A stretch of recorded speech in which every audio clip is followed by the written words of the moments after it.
Welcome everyone to the Week 4 edition of the Sentinel High School Football Preview video. Week 4, obviously, the first week of Mid-Penn Conference Divisional play. It's a big one. It's a big one. A lot of good matchups this week. However, you guys picked it. Our game of the week is Bishop McDevitt at Mechanicsburg. Right. Dave, we'll be sending you out there. What do you expect to see? You know what? I think this one could actually be a good one. McDevitt's obviously had their way with the Keystone Division ever since they've been in there. Lost their first ever game in the Keystone and rolled off, I think, 15 straight since then in the last 3 years. But Mechanicsburg is definitely an explosive team. They can kind of match McDevitt in that aspect.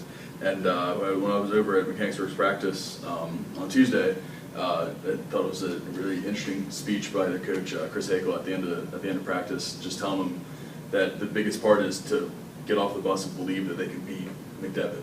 And you know, he said about how many teams have McDevitt come out on the field and McDevitt's already up by a touchdown just because that mystique that they carry about them. And I think Mechanicsburg will be able to overcome that. I think they have the confidence in them.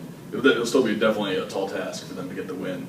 I remember last year Mechanicsburg actually took a lead about 5 minutes left in the first quarter. They went up 7-3 on McDevitt over back at the old McDevitt High School, and McDevitt kind of just blew them out from there. Ended up being 45-14, and a lot of the same players from both those teams are back. McDevitt's led by Andre Robinson and Rashad Lawson, 2 running backs that have combined for like over 600 yards already this year. Got a new quarterback. That might be the key for Mechanicsburg. Nick Marsilio. He's accurate. He finds his weapons, which are all over the place for McDevitt as usual. But Carlisle Valley last week did a good job against McDevitt's receivers, kind of either jamming at the line, just staying on, being physical with them, and they weren't able to get it in as much free space, and obviously it makes it harder for the passing game to operate. Mechanicsburg, as you guys are going to see in our preview package this week, as it relies a lot on the Brown brothers, Swanik and Shaheem. Coach Hakel definitely wants to be known that it's not only those guys that they rely on, but they definitely play a big part. I think they help out a little bit.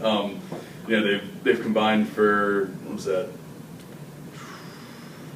7, 8, 9 touchdowns so far this year. Almost all of them seem like they're big plays, and they're definitely going to have to match those McDevitt playmakers in order to see Mechanicsburg come out on top of this one. It's definitely going to be a fun one to watch, that's for sure. I think both teams have a lot of playmakers. I think there's going to be a lot of long scoring plays and stuff like that. So I think it'll be interesting to see how the defenses match up too. McDevitt's is definitely good. It's always good. They get a lot of pressure on the quarterback, and Tyler Schubert will definitely have his hands full moving around the pocket and be able to get his passes off, because this offense definitely, they're going to need to run as many plays as they can and get the ball out in space, which is definitely a the phrase that everyone likes to use nowadays, but it's going to help them out a lot this week. So that's the game of the week. The voting this week was close. Chris, we've had so far. I think it has been the closest. Probably it came down to 12 votes or so like that, which isn't bad. But that runner-up game was CD East. And their Commonwealth opener at Cumberland Valley. Chris, you're going to be at that one. What do you think about that? Another good one. I think if that one's 1, I think this one's 1A in our games around the area so far. Both teams coming off tough losses, I guess you could call them. They both were impressive.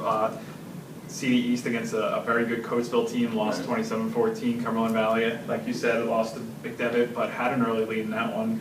Wound up losing 27-7. So I think both teams showed last week how good they can be. Up against pretty formidable opponents.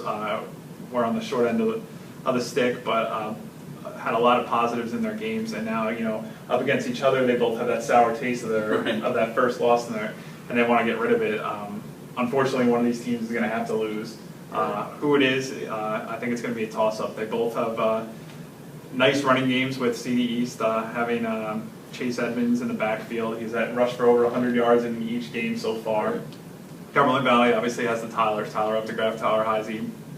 Both have been very impressive for the Eagles so far. Yeah, I think we kind of got a little taste of Tyler Updegraff last year from the running back position. He showed he could be pretty good. Heisey was more of a defensive player for the Eagles, but he's really shown he can kind of get those short yards pounded away. He's got 6 touchdowns for the Eagles so far this year. He just looks just like the normal coming out fullback. Exactly. Just filled right into that role. Yeah, I think Michael Whitehead has been thrilled with the production that he's going to get from. Both teams still trying to kind of find their passing identity. CD East obviously has the 3 quarterbacks that they've played so far, still trying to really find a starting quarterback. Cumberland Valley has Chris Galbraith. He's just 6 for 25 so far, but obviously, the Eagles want to run the ball. They're not going to really rely on the passing game too much. So I think it's going to be a fun one. I think it's going to be quick. The game's going to be played on the ground a lot. But we'll get to see 2 very good teams here, Cumberland Valley and CD East, both up to run the ball, and I think it's going to be a game of field position, that's for sure. Right. I know I probably don't even have an answer to this question, but where do you see this game? How's it going to play in Commonwealth, you think, the rest of the year? It's a good question. I think you mentioned it in your recap where, the winner could very well be on top, the loser could very well be on top by the end of the season. Right. It's just, the whole division is up for grabs. Everybody, I think there's 4, 5, 6 teams that could wind up on top, and this one can go a long way. Depending on how the rest of the year plays out, I think this will build a lot of momentum for the winning team as they go forward in the Commonwealth. So it can very well be a huge game in determining the division winner here, but at the same time, there's plenty of room. It's just the first week of division play. There's still plenty of room to rebuild after this one. Right. All right, so those are the games that Chris and I are covering this week. We're going to cover 2 more. We have Jeff Kaufman heading to West Shore Stadium to see Hershey and Cedar Cliff, matchup of 2 of the seemingly 12 unbeatens in that division. Perry Mattern is going to be at Ken Millen Stadium for Mifflin County and Carlisle in that Commonwealth opener. Make sure you guys check out our Sentinel football Twitter account. They'll have updates from all the games Friday, and as always, keep updated on cumberlink.com for all your high school football coverage.